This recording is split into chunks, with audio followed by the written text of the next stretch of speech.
They held a primary. People, they had ballots. They filled out circles. They went to the voting booths. On Fox News, Trump advisor Stephen Miller went berserk. They spent money on advertisements. And as President Trump said, the Republican Party spent tens of millions of dollars running against Joe Biden. Like, if the other side is freaking out and going crazy, you know you've got them where you want them. Now they just woke up one morning and said, never mind, we're canceling the entire primary. And it isn't just Miller who is melting down. Donald Trump is also flipping out. Most people say that over the last month, he's been more serene than usual since the trial. He's been a little calmer than usual. But the one thing that got to him was the idea that he might not be running against Biden. True Social, quote, "So we are forced to spend time and money on fighting crooked Joe Biden. He polls badly after having a terrible debate and quits the race. Now we have to start all over again." Ditto from House Speaker Mike Johnson. I do think it's problematic. I think millions of the American people believe that this is problematic. This is not the way the system is supposed to work. There's a reason it's unprecedented. You don't just, steamroll the rules and the process because you decide that your candidate is no longer suitable. That's what's happened here. I think everybody can see it for themselves. But now you're hearing Mike Johnson, you're hearing all these other people just freaking, oh, this is illegal. You can't do that. You're like, what? You can't decide at a convention who your nominee is going to be. You can't let the delegates decide. Well, yeah, you can. You can decide at the convention it's one of the stupidest things I've ever heard in my life. But stupidity is what the Trump campaign and their surrogates seem to be counting on. They appear to want low information and low-thinking voters to believe that Democrats are somehow cheating, because those absurd claims about cheating have resonated with many Republican voters before. And again, all of this underscores that Donald Trump and his campaign often rely on Americans' ignorance. Donald Trump even seemed to engage in projection on that over the weekend. In psychology, projection is a defense mechanism in which you attribute your own unacceptable behavior or urges or views to somebody else.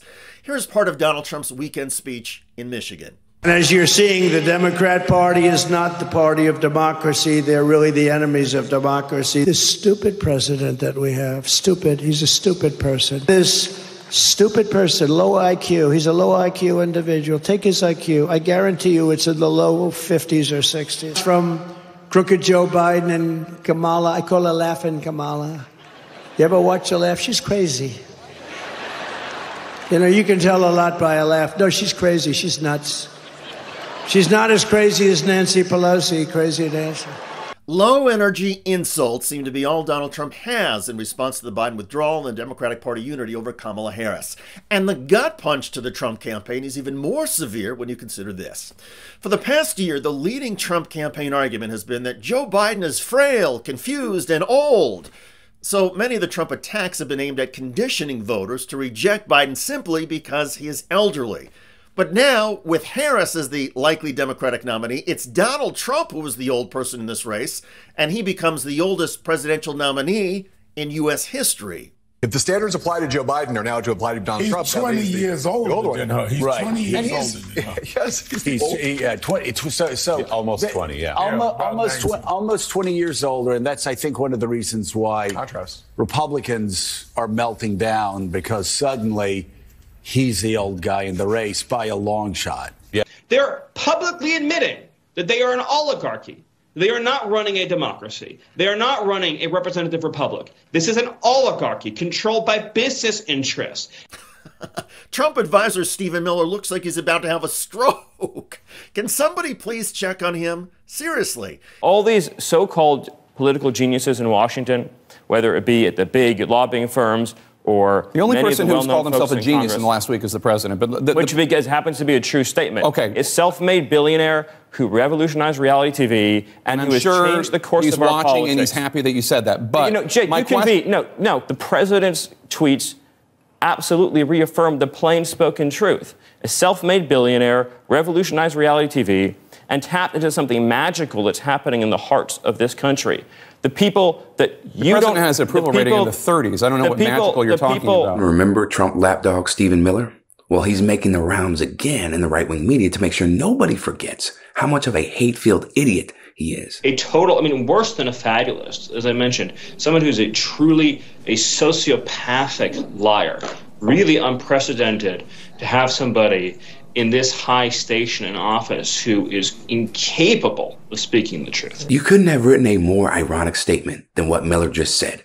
Yes, President Biden has been a serial liar throughout his lifelong political career, but posturing this as if this is the first time we've had a pathological liar as president is laughable at best. We got millions and millions more votes in 2020. A fake election that was. He ran from the basement.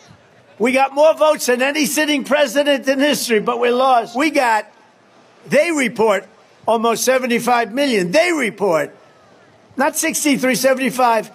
We lost by a whisker, just a whisker, with their mail-in ballot hoaxes. And anybody that can cheat on elections the way they do if the election weren't rigged, because we didn't allow people like that into our country, we didn't welcome them, and they knew it. He asked me for an endorsement. He was an election denier, which is the right thing because the election was crooked. Although I happen to think we won most of the country. You want to know the truth. If the voting were real, I actually think we won most of the country. If you don't have fair elections, you don't. And you know what I add to it more and more? The fake news. Those weapons of mass destruction got to be somewhere.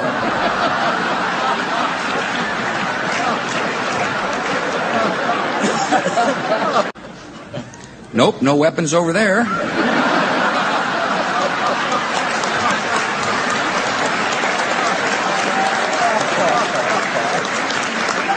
Maybe under here. The result is an absence of checks and balances in Russia and the decision of one man to launch a wholly unjustified and brutal invasion of of Ukraine. Iraq, anyway. Listen, lying to the American people to achieve political goals has been a defining trait of American politics for quite some time. It can range from white lies to just blatant ones that really cross the line. Especially, Republicans, they especially engage in a lot of lying. But Miller's hypocrisy and sucking up to Trump really pales in comparison to his own policy ambitions. You would establish large-scale staging grounds for removal flights. So you grab illegal immigrants and then you move them to the staging grounds, and that's where the planes are waiting for federal law enforcement to then move those illegals home.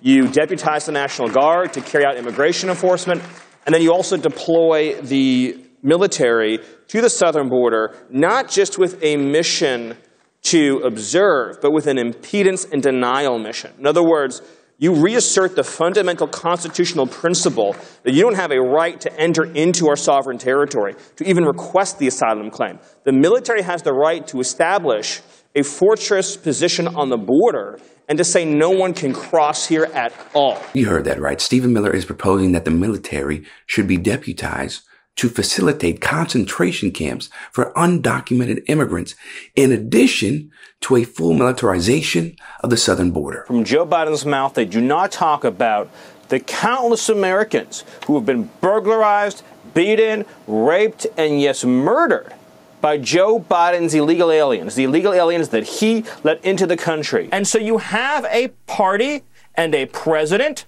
and a left-wing movement in this country that is so determined to bring illegal aliens in for electoral votes, for congressional seats, to make them citizens, to increase and make permanent their political power, they are willing to even risk multiple terrorist attacks on this country. The sheer cruelty of Miller's views on immigrants and migrants makes me nauseous because he isn't even trying to mask his belief in the white supremacist great replacement theory. He wants you to know good and well that this is how he views them, and he strips them of all their humanity, all of their soul, their heart, their blood and sweat and tears to make a better life for themselves in America.